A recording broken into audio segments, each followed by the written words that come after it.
Friends, welcome to serials Adda. Friends, ఇక రాబోయే కథలో అయితే ఆనంది నీకోసం ఎంతసేపు ఎదురు చూడాలి, త్వరగా రా అని చెప్పి ప్రేమగా పిలుస్తున్న ఆదిత్య. ఇక కథలో అయితే ఆదిత్య ఆనంది కోసం బెడ్రూమ్లో వెయిట్ చేస్తూ ఉంటాడు. ఎంతసేపటికి ఆనంది రాకపోవడంతో ఈ ఆనంద్ అసలు ఏం చేస్తుంటుందో ఏమో, అయినా భర్తననే నేను ఎదురు చూస్తూ ఉంటానని తన కోసం తెలీదా అని చెప్పి ఇక ఆనంది కోసం అలా చూస్తూ ఉంటాడు. ఇక అంతలో ఆనంది గదిలోకి వచ్చిన తర్వాత ఆదిత్య నిద్రపోయినట్టు యాక్టింగ్ చేస్తూ ఉంటాడు. ఇక ఆనంది పాలు తీసుకొని అయితే వస్తుంది.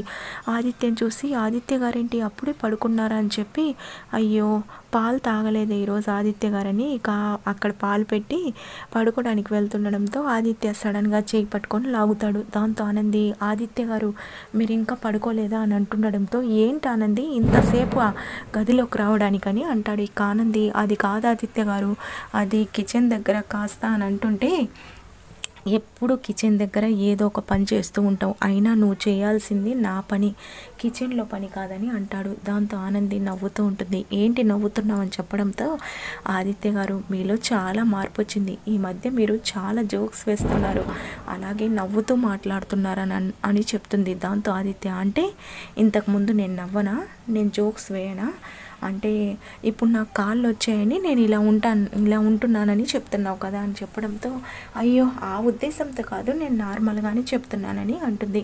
దాంతో ఆదిత్య, నువ్వు ఏ ఉద్దేశంతో చెప్తున్నావో నాకు తెలుసులే, అయినా ఏంటి ఆనంది నువ్వు ఇక మీదట అసలు కిచెన్లో పని ఏం చేసుకోవద్దు, పని మనిషి ఉంది కదా, నేను చెప్తున్నాను నాతో పాటు నువ్వు కూడా గదిలోకి రావాలని అంటాడు. ఆనంది, ఇప్పుడు ఏం చేయాలి ఆదిత్య గారు అని అంటుండడంతో, ఏం చేయడం ఏంటి, మాట్లాడుకుంటాం భార్యాభర్తలు అన్నాక కాసేపు అని సరదాగా అంటాడు.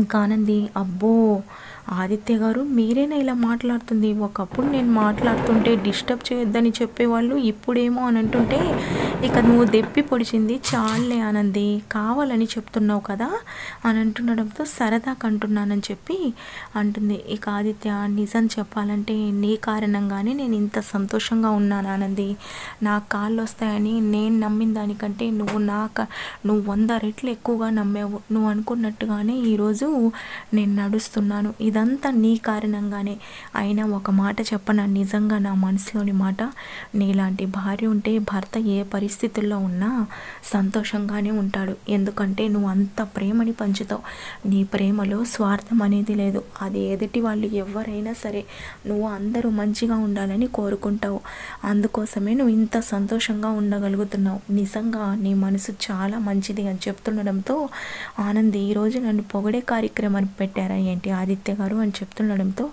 నేను నిజం చెప్తున్నాను, నీకు కూడా తెలుసు కదా నేను ఊరికనే ఎవరిని పొగడని ఏం చెప్పనని అని అంటుండడంతో, మీరు మాత్రం తక్కువ, మీరు కూడా నిజంగా చాలా, మీరు నా భర్తగా రావడం నా అదృష్టం అని చెప్పి ఇక అంటూ ఉంటే, ఇక ఆనందిని ఆదిత్య గట్టిగా బెడ్ పైకి అయితే లాగుతాడు.